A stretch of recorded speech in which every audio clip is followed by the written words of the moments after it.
A Bíblia diz que logo após o dilúvio, a arca repousou no 7º mês sobre as montanhas de Ararat. Este é Ron Wyatt. Wyatt era um arqueólogo amador que, após anos dedicados a comprovar os relatos bíblicos, fez uma das maiores descobertas da história, exatamente nas montanhas de Ararat. Mas antes de falar mais sobre Ron e revelar o que ele descobriu, vamos voltar ao ano de 1948. Este ano é muito especial para as profecias bíblicas, pois foi o ano em que ocorreu um evento crucial que mudaria a história para sempre. Acontece que a terra de Israel foi declarada um estado independente, reconhecido mundialmente como uma nação. Isso representou um grande avanço para o povo escolhido por Deus, mas não foi o único acontecimento marcante daqueles dias. No mesmo ano, os habitantes de uma vila próxima às montanhas do Monte Ararat, no leste da Turquia, relataram que um terremoto movimentou as montanhas, revelando de repente uma silhueta muito semelhante a uma embarcação de grande porte. Mas isso não é tudo. Alguns afirmaram que luzes estranhas apareceram sobre o local no momento em que esse objeto foi exposto. Embora vejamos isso como um evento extraordinário, não foi algo que repercutiu nas notícias da época até 1959, quando o piloto de um avião turco chamado Durupinar tirou fotos aéreas das montanhas de Ararat para o Instituto Geodésico da Turquia. Uma dessas fotos capturou a imagem de um objeto com a forma de um barco. Ao ver essas imagens, o Dr. Arthur Brandenburger, um especialista em fotogrametria histórica da Universidade Estadual de Ohio, nos Estados Unidos, concluiu: "Não tenho dúvida de que este objeto é um barco. Ao longo de toda a minha carreira, nunca vi um objeto como este em uma fotografia aérea." Em seguida, em 1960, uma equipe da revista Life dos Estados Unidos realizou uma expedição de 1 dia e meio no local.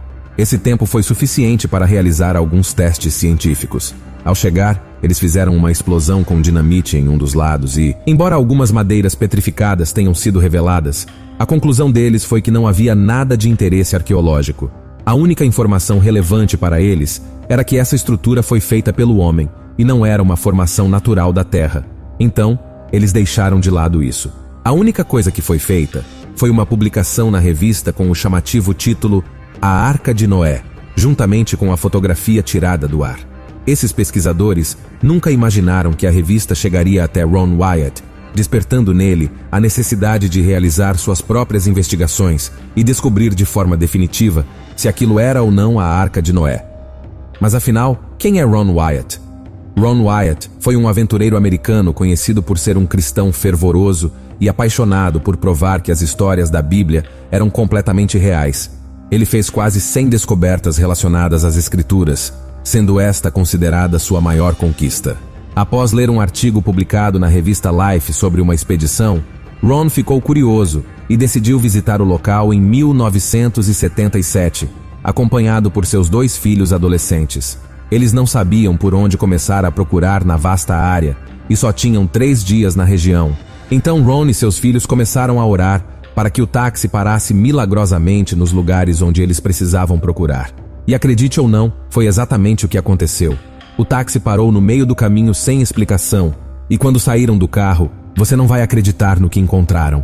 No mesmo local, eles viram uma estranha pedra perfurada com inscrições. Sem entender o que estava acontecendo, Ron e sua equipe continuaram sua viagem, mas a cada trecho, o carro parava, e outra pedra como aquela aparecia quando eles saíam do veículo. Seria só uma coincidência?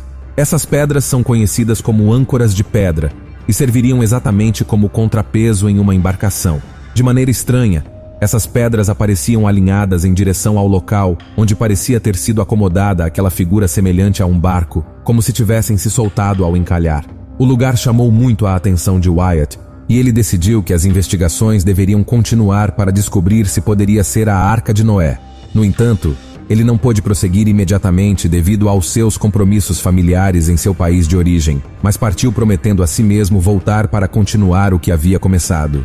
Mas então, outro terremoto em agosto de 1979 expôs silhuetas que pareciam ser as paredes da arca. Quando Ron viu aquilo, ele tinha total certeza de que aquele objeto se parecia exatamente com um navio encalhado.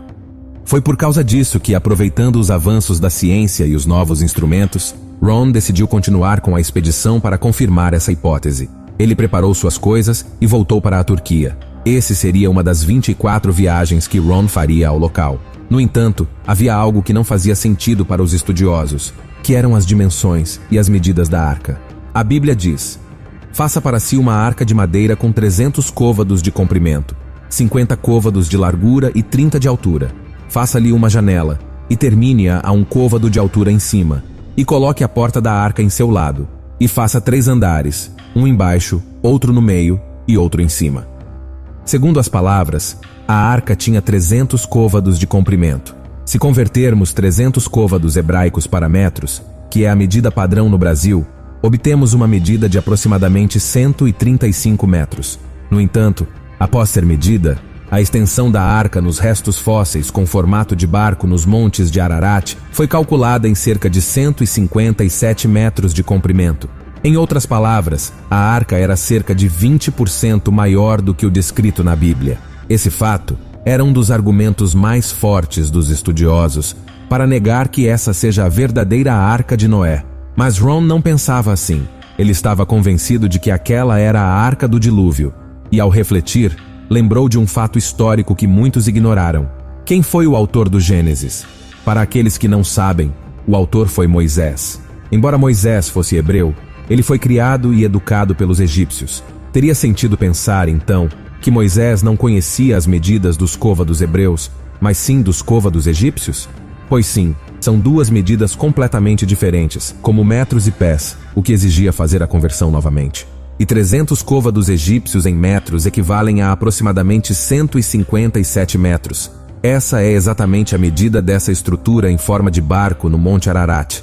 As dúvidas foram se dissipando, e Ron, esse cristão arqueólogo por vocação, estava impressionando o mundo ao provar cada vez mais que estava certo sobre a origem dessa silhueta. As pesquisas avançaram, e o próximo passo da equipe foi escanear o local com um gerador de frequência molecular, que revelou um padrão peculiar de linhas de ferro abaixo do solo. Assim, Ron decidiu investigar o que eram essas linhas, e uma ideia brilhante foi passar fitas ao longo delas. Para surpresa de muitos e alegria de todos, a forma final das fitas era exatamente a forma de um grande navio que tinha as mesmas medidas de largura e comprimento descritas na Bíblia para a Arca de Noé. Se olharmos a foto, qualquer criança pensaria e saberia com certeza que se trata do desenho de um barco. Após essa descoberta surpreendente, um físico enviou amostras ao laboratório para análise e confirmaram que o metal encontrado nas fitas era sem dúvida ferro. Com a largura e o comprimento conhecidos, a única questão restante era a profundidade. Para resolver essa última incógnita, a equipe utilizou um radar de penetração para ver o que estava oculto no solo. O radar mostrou que o navio tinha 3 decks.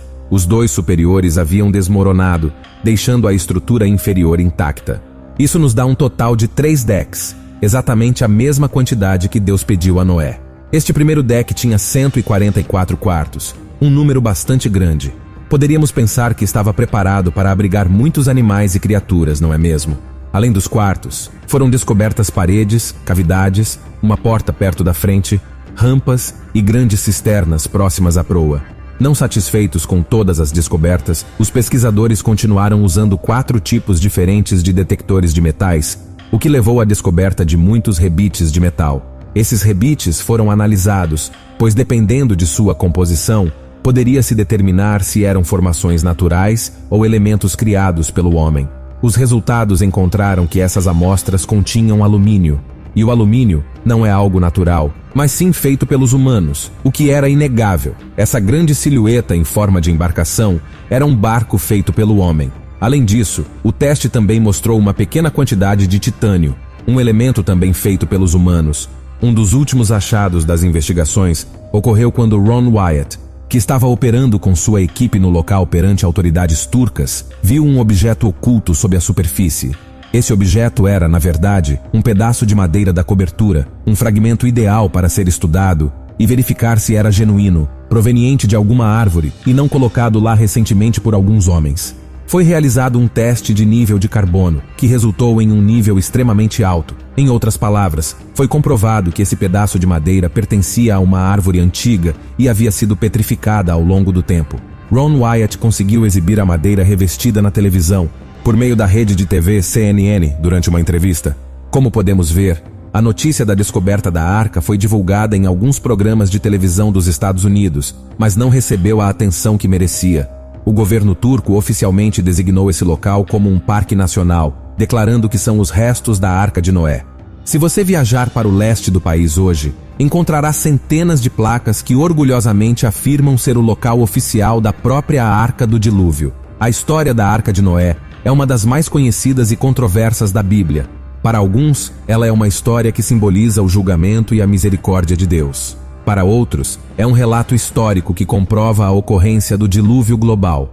Essa descoberta desafia a forma como enxergamos as coisas e nos convida a revisitar as páginas da Bíblia com uma nova perspectiva, talvez encontrando um equilíbrio melhor entre fé e razão. O que você acha? Como essa revelação mudou a sua visão da história da humanidade e da Bíblia? Compartilhe sua opinião nos comentários abaixo. E é claro, se você gostou deste vídeo, deixe seu like. E não se esqueça de se inscrever no nosso canal e compartilhá-lo com seus amigos. Obrigado por assistir e até o próximo vídeo.